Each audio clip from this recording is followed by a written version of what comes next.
This is a unboxing of a Skywatcher Flextube 200p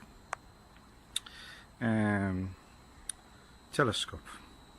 This is a Dobsonian. I've already set up the stand for it, the base. This is Skywatcher Flextube 250p. That's 10-inch, the size of the parabolic mirror of this.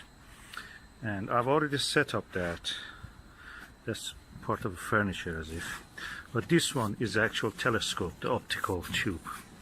The thing about this tube that made me order one was that it's a Dobsonian, but at the same time, because it is quite compact, you can practically fold it, and if we reduce to the size that you can see here is around 80 centimeter, and it has 2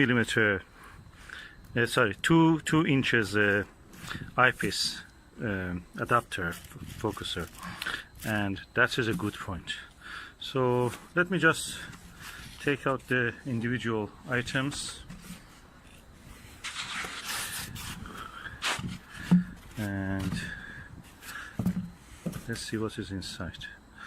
Okay, I can see a quite chunky piece. Let me just use both my hands and just extract this. Okay, now I have not set up the tube upright, and I'm going to remove the plastic from the top. Okay, I'm removing the plastic.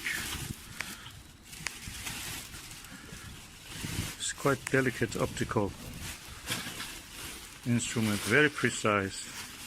As you can see, it has a dust cap, like a shower cap, for the top part of it, and a separate cap for the optical part.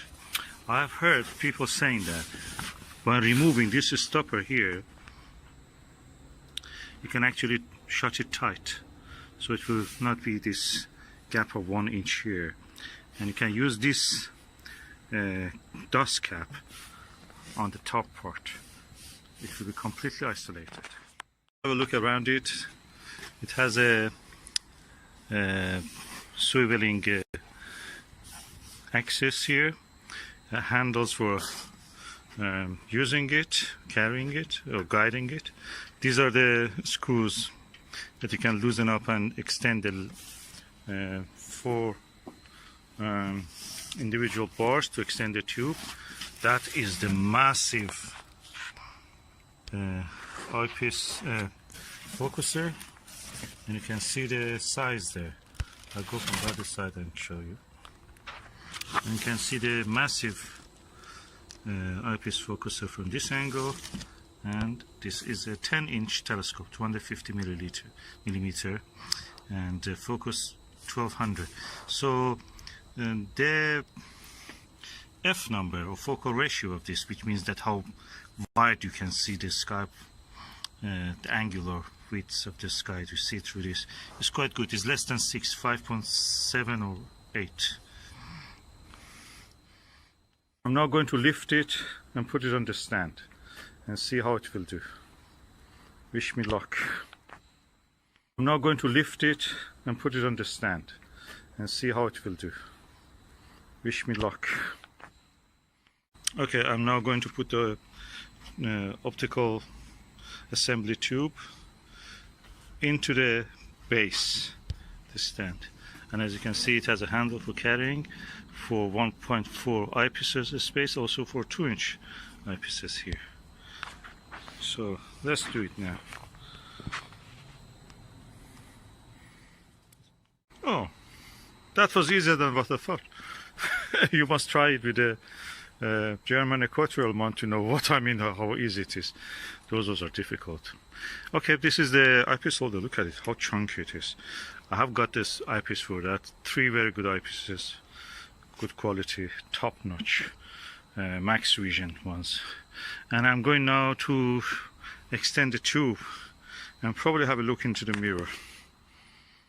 Now, as you can see, I've extended tube, and this is the full length of the telescope. I can say this is around 150 or 40 and how easy it is to maneuver it around.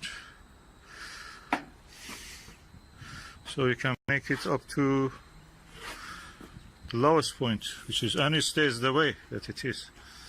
You can extend it almost horizontal, yeah. And if you want to go the opposite way, it doesn't go that way. What you will do, you turn the base, and again there is a handle here. You will turn it like that. And now let us see the actual optical assembly tube. That's the cap, dust cap. This is the beautiful mirror of this lovely telescope.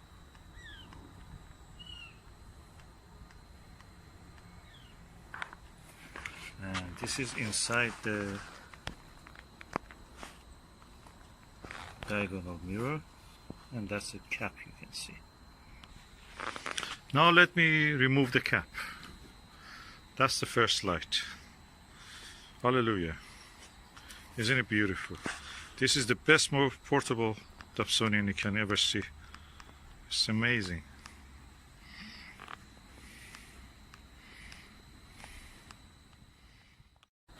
Of course, this is the telescope itself. Looks like a Keck telescope or like a Mount Palomar. And that's a giant mirror. And this is the instruction manual, astronomical telescope user guide, brochure introducing the different products from the manufacturer, 10mm eyepiece, 25mm eyepiece, which is a wide angle. So I'm going to use that. And this is what we were looking for. That's the eyepiece holder. What before that we can do, look at the viewfinder. As you can see, this is the viewfinder. On its own is a telescope on its own. I can say this is probably around 50mm and quite impressive size for an eyepiece. I can use it as a telescope. Now I'm going to put the viewfinder here. It's very easy. It's a dovetail bracket. It slides here. So I'm going to do it now, and I will show you the result. I cannot stop admiring the ease of installation in this telescope. Everything is so easy to work with. Telescopes, you know that. Even the smallest one with the German equatorial one are a pain to work with. This is such a giant telescope and it's so easy.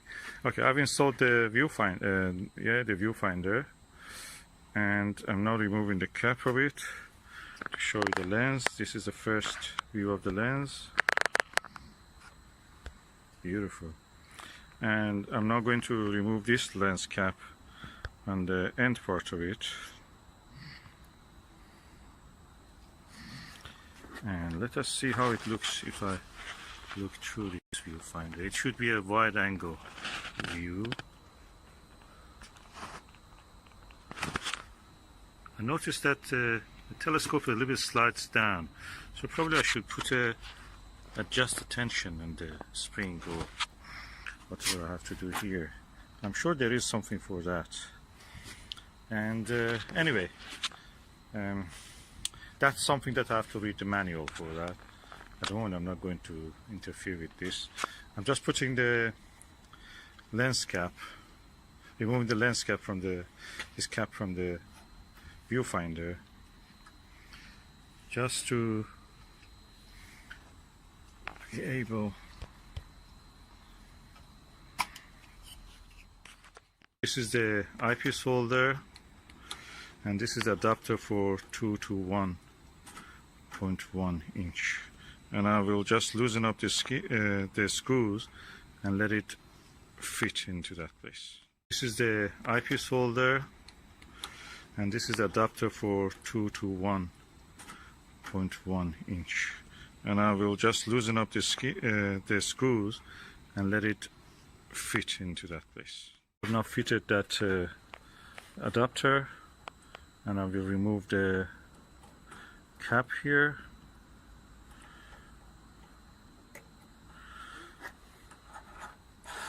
Oh, it's wonderful. I can now adjust this also to hold it in place. This is the view for the eyepiece, and you can see the roof. Now I'm going to put the eyepiece into this and look at some views. Delighted to tell you that this is a super plus 25mm multi-coated 52 degrees true field of view, and when you buy a telescope from a Skywatcher, they give you good eyepieces, but this one is super good because this is a super plus eyepiece with a very wide angle view. Yeah, I've now installed the eyepiece. Quite impressive size. I have to remove this connection because that looks a bit too high, and I'm sure that I can because there is a T adapter here which can go into this space. I will do it and I will make it shorter. As I mentioned, I have now removed that length of the adapter. That increases the focal point, which can be good, but at the moment I don't want that, and I can put this with a shorter focal length here. You can see I've now done it, and I'm going to focus on some distant object. By the way, this is a focuser knob. On its own is very good. I've seen that they have on the higher model of this, they have a fine focuser, fine travel focuser there that actually you can adjust it for very refined focusing. We will see, probably just a change of the wheel or something I can do with that. I have to see it, maybe it's interchangeable, you don't need the whole thing. If they can have such a thing, I may go for that option also later. Before using this telescope, I use another Skywatcher refractor, that means with the lens, the long one, the traditional way of imagining a telescope. And I can say the image you see with this is superior, clear, crystal clear. You could see individual rocks in the far distant buildings, individual grains, specks of the dust, and over in the shape of a lichen on a tree, far away trees. That's amazing quality. I'm really happy I got this. And guess what? This was not bought new. It was bought new 2018 July, but I bought it as a second hand, and for a real bargain price of $350 from auction site. That's amazing. This is a telescope that will have cost in the past probably 1,000, 2,000 pounds, and the new is actually that price, around 900 pounds. And in the step I can just dismantle it now. I've put already the lens cap. Now I collapse the telescope back. Okay, I already have put the telescope down. Now put the cap on it. The cap is back, and now remove the viewfinder.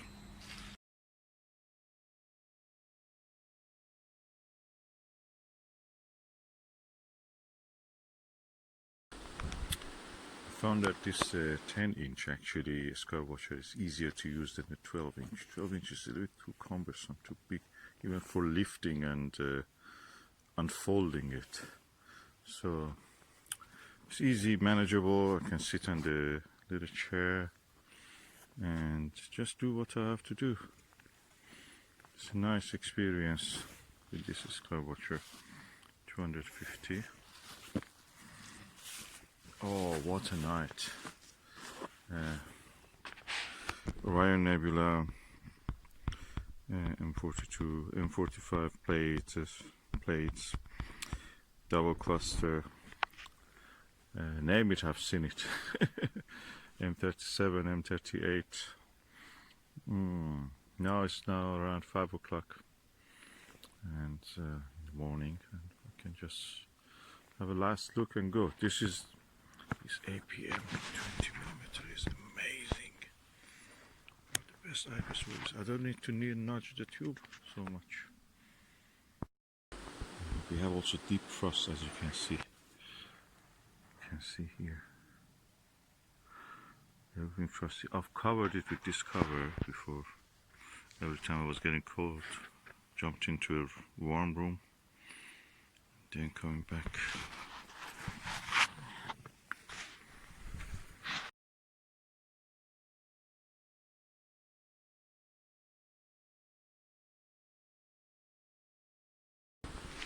This is the Skywatcher Flextube 250p, and it's a 10-inch telescope, refractor, Newtonian, collapsible, and it has a focal length of 1200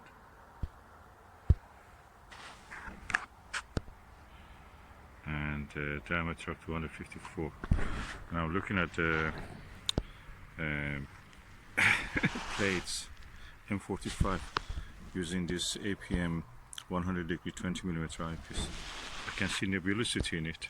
It's only visible in the astrophotos, but I can see with this telescope nebulosity in it. And I can see the nebula around the Pleiades stars, Merope and others, is actually brighter than what is around the Orion Nebula belt stars. Quite brighter.